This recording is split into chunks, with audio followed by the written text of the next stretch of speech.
Hey, a good Monday morning to you all. This is Morning Gospel Coffee. Can you believe it's Monday already? Yeah. So anyway, our gospel today is from Mark chapter 10, verses 17 through 27. And this scene I think we've probably all heard before. It's the young man comes up and he says, Lord, what must I do to inherit eternal life?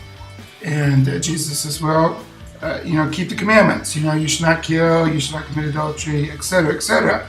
And the man replies, well, teacher, I've done all those things since my youth. It says Jesus looked at him, loved him, and then said, well, then sell all you have and then come and follow me.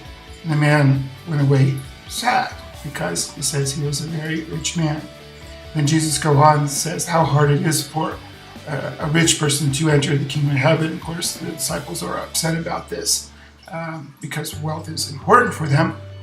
But Jesus says, with all things, all things are possible. So we get that. But here's what I want to focus in on, because I think it strikes me. Of course, Lent is coming up, so we need to be preparing for Lent now. We don't need to be thinking about what we're going to be doing for Lent as we're standing in line to get our heads marked with ashes on Wednesday. We need to think about it now. And one of the things, this man, obviously Jesus says, looks at him and loves him, because he sees the good that this man is doing. This young man is honestly trying to live a life of faith. He's doing what he's been taught. He's been doing it well. And that's what Jesus sees. He sees the good in him. But he sees also potential for him to go even beyond that, to take the next step further. But of course, the man at that point is not. So I think for Lent is an opportunity for us to think about that. What have we been doing well? That's good.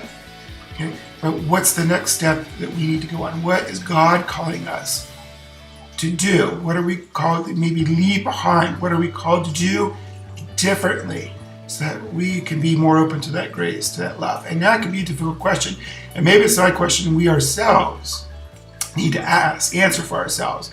But that's where we need to go and maybe talk with a spiritual advisor, spiritual director, to get a more objective view on that. Because we can delude ourselves a little bit. Okay? So think about what next step needs to be done.